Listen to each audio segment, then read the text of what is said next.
హరే రామ హరే రామ రామ రామ హరే హరే, హరే కృష్ణ కృష్ణ కృష్ణ హరే హరే.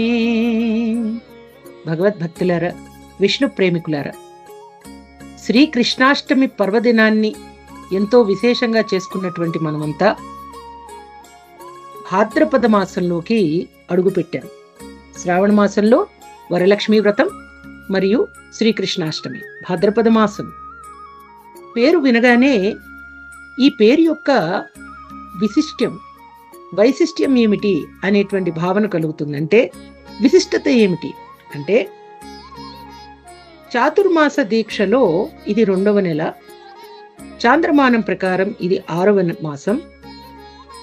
పౌర్ణమి తిథి నాడు చంద్రుడు పూర్వభాద్ర ఉత్తరాభాద్ర నక్షత్ర సమీపంలో ఉంటారు కాబట్టి ఈ మాసానికి భాద్రపదము అని పేరు. భగవద్భక్తులారా, భాద్రపద మాసం అనగానే ఆరాధ్య దైవాలకు, పితృదేవతలకు ఎంతో ప్రీతిపాత్రమైన మాసంగా భావిస్తాం. భాద్రపద శుద్ధ చవితి నాడు వాతాపి గణపతిం భజే హం, వాతాపి గణపతిం భజే. ఆదిదేవుడైన గణపతి ఆవిర్భావం సందర్భంగా గణపతి పూజ చేస్తాం మనమంతా. భాద్రపద శుద్ధ చవితి నాడు వినాయక చవితి వ్రతాన్ని అందరం కూడా అవలంబించి చక్కగా పరమాత్మ యొక్క పాదపద్మాలకు నమస్కరించుకుంటూ ఆ గణపతి బొజ్జ గణపయ్యను పూజించి తరిస్తాం. భాద్రపద శుద్ధ పంచమి అంటే ఋషి పంచమి అంటారంటే, ఈరోజు స్త్రీలంతా కూడా ప్రాయోశ్చితాత్మక వ్రతమని చేస్తారంటే, ఋతుస్రావ సమయంలో ఏదైనా పాపాలు సంభవించి ఉంటే వాటికి పరిహారం కింద, ప్రాయశ్చిత్తం కింద ఈ వ్రతాన్ని ఈ మహిళామణులంతా కూడా చేస్తారు. భాద్రపద శుద్ధ ఏకాదశి అంటే పద్మ పరివర్తన ఏకాదశి. తొలి ఏకాదశి రోజున పాల సముద్రంలో శేషతల్పంపై శయనించిన శ్రీ మహావిష్ణువు పక్కకు పొర్లి చక్కగా పరివర్తనం చెందుతాడు కాబట్టి దీన్ని పద్మ పరివర్తన ఏకాదశి అంటారు.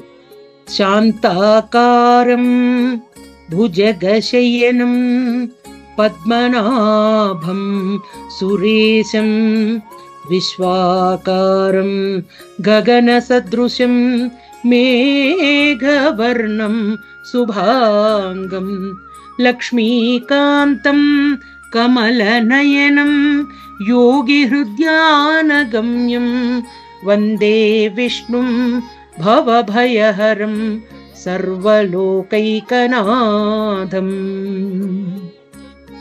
భాద్రపద శుద్ధ ద్వాదశి, అదిగదిగో వామన జయంతి. ఈరోజు పెరుగును దానం చేస్తే చాలా ముఖ్యమని అంటారు, చాలా ఉత్తమమని అంటారు. భాద్రపద శుద్ధ చతుర్దశి, ఈ మాసమంతా కూడా విష్ణువుకు చాలా ప్రీతికరమైనదండి. అనంత పద్మనాభ చతుర్దశి, శేష తల్పసాయిగా నాభి కమలంతో బ్రహ్మతో విరాజమానమై ఉన్నటువంటి అనంత పద్మనాభ స్వామి యొక్క దివ్యమైనటువంటి పర్వదినం. భగవద్భక్తులారా, శ్రీ మహావిష్ణువు యొక్క దివ్య కృపతో మనము ఈ సత్సంగాన్ని చేసుకుంటున్నాం. భగవంతుని గురించి తెలుసుకోవడం, ప్రతి మాసం యొక్క వైశిష్ట్యాన్ని తెలుసుకోవడం పరమాత్మ యొక్క దివ్య కృపే. శేషతల్పసాయిగా నాభి కమలంతో ఉన్నటువంటి అనంత పద్మనాభ స్వామిని అర్చించిన తర్వాత విశేషంగా మహాలయ పక్షం అనేది ప్రారంభమవుతుంది. మహాలయ పక్షం అంటే ఏమిటంటే, విశేషంగా పితరులకు, పూర్వీకులకు తర్పణ విడుస్తారు జనులంతా కూడా. ఈ తర్పణ విడిచేటువంటి ఆ పర్వదినమే మహాలయ అమావాస్య. మహాలయ పక్షం ప్రారంభమైనప్పుడు పితృదేవతలను ఆరాధిస్తూ వారి ఆశీర్వచనం తీసుకుంటాము మనమంతా కూడా. చూడండి, ఎంత శ్రద్ధాశక్తులతో సనాతన ధర్మ ఆచరణ చేసేవారంతా కూడా పితృదేవతలను ఆరాధిస్తున్నారు. అదే రీతిన భాద్రపద బహుళ తదియ ఉండ్రాళ్ల తద్దే గౌరీదేవిని మంచి భర్త, 5వ తనం కోసం ఆరాధిస్తూ స్త్రీలంతా కూడా, కన్యకామణులంతా కూడా గౌరీ మహేశ్వర్లను ఆరాధిస్తారు. భగవద్భక్తులారా, విష్ణు ప్రేమికులారా, విశేషంగా భాద్రపద మాసం అనగానే బహుళ అమావాస్య, మహాళయ అమావాస్యగా ఆరాధిస్తూ ఆరాధ్య దైవమైనటువంటి గణపతిని స్తుతిస్తూ విశేషంగా శ్రీ మహావిష్ణువు యొక్క దివ్య కృపను పొందేటువంటి ఆ చక్కటి అవకాశాన్ని మనమంతా కూడా వినియోగించుకుని భాద్రపద మాసాన్ని ఎంతో చక్కగా ఆనందదాయకంగా గడుపుదాము. శ్రీ రుక్మిణీ కృష్ణుల యొక్క దివ్య కృపను పొందేటువంటి అవకాశాన్ని జార విడవకండే. భాద్రపద మాసం అంటే ఎన్ని పర్వదినాలు చూడండి. అన్ని పర్వదినాలు శ్రద్ధాసక్తులతో నిర్వహిస్తూ మన జీవితాన్ని మంగళప్రదం చేసుకుందాం, మానవ జన్మను సార్థకం చేసుకుందాం. మరిన్ని విశేషాలతో తరువాయి భాగంలో మళ్ళీ కలుసుకుందాం. హరే కృష్ణ హరే కృష్ణ కృష్ణ కృష్ణ హరే హరే. జై శ్రీకృష్ణ.